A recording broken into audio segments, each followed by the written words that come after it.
Olá para vocês! Hoje temos o programa de diversidade da ClearSale. A ClearSale sempre foi uma empresa muito diversa no sentido de acolher qualquer pessoa. Mas a gente nunca achava necessário ter um programa específico. E a gente aprendeu que é muito importante ter uma coisa estruturante para a diversidade, para dar indicadores, porque a desigualdade é muito grande. E a diversidade é um fator importante neste novo mundo VUCA, porque ela traz pensamentos diferentes, ela traz inovação, ela traz respeito, empatia, e é uma coisa muito importante para o negócio. Então, além de você impactar o negócio, você ainda impacta a sociedade. E a gente começa a transformar o mundo cada vez mais diverso e inclusivo. Beijo! Colocar o mesmo casaco ali, do mesmo ponto de vista, como é que a gente vai determinar quais são todos os casacos do mundo? Né? Então, essa é a importância da diversidade, essa é a importância de trazer perspectivas diferentes. Então, quando a gente fala de inovação também, e tecnologia principalmente, a gente precisa olhar para isso de forma muito crítica. Né? Programa de diversidade e trazendo as nossas diretrizes para profissionalizar e produzir o assunto. Essas foram as nossas diretrizes de 2020. E aí, onde que diversidade entra aqui? Né? Pensando em cultura, a diversidade entra junto com o tema de liderança e de sustentabilidade, embasando as nossas frentes, o que a gente faz aqui na ClearSale. Diferentes, realidades diferentes. E aí, tornar uma pessoa, também acho que a gente poderia incluir a diversidade dentro do valor que a gente tem de inovação, mas por enquanto pensar que a inovação é uma pessoa que também faz bastante sentido. Né? E considerando que a empresa abarca uma população muito diversa, então a gente tem pessoas brancas, negras, homens, mulheres, heterossexuais, homossexuais, trans, filhos, pobres, que estão cumprindo com essa premissa na prática. E aí aquela discussão de que as pessoas se sintam incluídas, né? Façam parte da empresa de fato. E aí, né, com 3 vezes maior fluxo financeiro por funcionário e outras questões mais, né? Falando também de um artigo de 2016 da Forbes, então, e esse aqui da McKinsey de 2015, né, mostrando como que a diversidade na gestão aumenta 35% a propensão de ter retornos financeiros acima do esperado. Então, daí é um artigo da Harvard Business Review de 2016, que a gente foi vendo a necessidade de ter pessoas do marketing, né, então agora a gente tem o Lê e a Maria Lídia, a magia, aquilo que a gente falou, da importância da inclusão além da diversidade, a parte do nosso papel social e propósito, pensando na responsabilidade que a gente tem em relação a isso, e a gente é uma empresa B certificada, né? Então a gente tem essa visão, junto com outras empresas, de mudar o mindset econômico do mercado, que é só focado no lucro em si, mas o lucro como uma consequência do impacto social e ambiental que a gente traz também para a empresa. A gente tinha pensado nessa razão de conforto, achei bem legal. E aqui é um histórico de ações de 2019 e 2020, então a gente tem ações focadas em sensibilização, capacitação e estrutura, e aí tem várias, a gente tem feito, né, na toa que a gente ganhou o prêmio também em um tempo muito curto, né, em 1 ano a gente fez muita coisa aqui dentro, e a gente estava entre as 35 empresas de porte grande.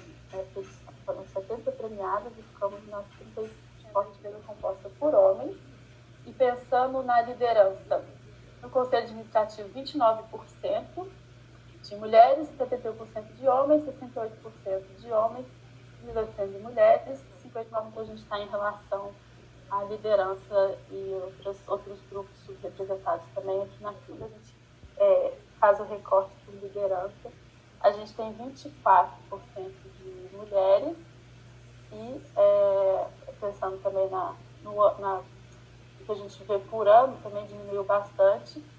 E pensando nas contratações que a gente tem também, a gente chega ao número de 24,27%. Totalmente diferente se eu pegar, por exemplo, o comitê executivo na minha cabeça e a liderança já era no meio. Pelo menos 3 estratos para olhar esse número seria legal, porque Eu acho que a gente tinha que ambicionar que um dia o comitê gestor fosse meio a meio, de alguma maneira. A gente está focado em mulheres para as áreas técnicas, mulheres para a liderança, PCDs, pessoas negras, pessoas trans, pessoas migrantes e refugiadas.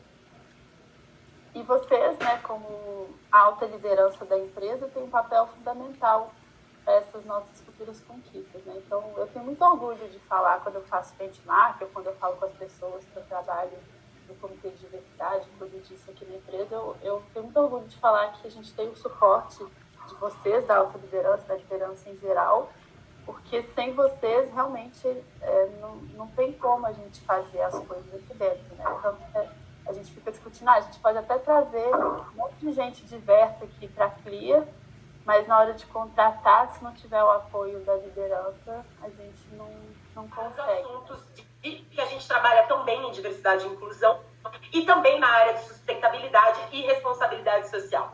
Então, a ONU ela desenvolveu 17 objetivos sustentáveis para que a gente chegasse em 2030 um pouco melhores que somos como sociedade, tanto para pessoas quanto para o planeta. Um impacto muito grande no PIB mundial, gente. Eu não estou falando de pouca coisa, estou falando de trilhões anuais que estão deixando de ser colocados aí na economia porque a gente não tem utilizado de forma estratégica o contingente feminino de inclusão como uma área muito em voga nesse momento e que tem crescido. A gente está falando de uma cultura people-centric, a gente está falando de uma cultura organizacional que coloca as pessoas como eixo. Né? Então, na medida em que a gente começa a entender que os números são movimentados por pessoas, a gente não tem opção a não ser olhar para esse fator humano de maneira estratégica. Então, eu costumo brincar um eixo que é ambíguo, que é complexo, que é incerto. Qual que é o único eixo que eu tenho dentro desse ambiente? É o fator humano que compõe a minha organização. Porque um produto ou um serviço colocado no mercado, ele se torna obsoleto muito rapidamente. Né? O pioneirismo, que era tão ovacionado há algum tempo atrás, ele hoje em dia já é um fator um pouco duvidoso, porque o pioneiro é aquele que vai ser copiado de uma forma ainda melhor por aquele que vai vir depois. Então, dentro de um ambiente VUCA, dentro de um ambiente organizacional tão complexo e tão veloz como esse, se eu não olho o fator humano como estratégico, eu com certeza vou estar deixando de ganhar. Como é que eu posso resolver no top-down? Que tal ouvir a pessoa que tem ali o problema? Então, múltiplos pontos de vista podem chegar a soluções muito mais estratégicas. Então, eu gosto de usar vai falar, olha, pode ser diferente do que você está me dizendo.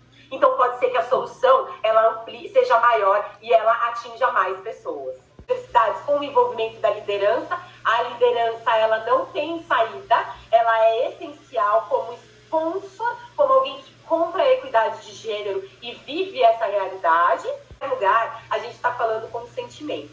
A gente está falando ali com o que a gente não está vendo, mas a forma como essa pessoa se sente a partir do momento em que ela passou por mim. Então, eu acho que nós podemos sempre falar de habilidades técnicas como fundamentais, a gente precisa falar de entregas, mas quando a gente fala de questão de gênero, de diversidade, de inclusão, a gente precisa entender que nós estamos falando com o lado humano e emocional das pessoas e que isso não pode ser secundário, que isso precisa ser essencial em tudo que nos guia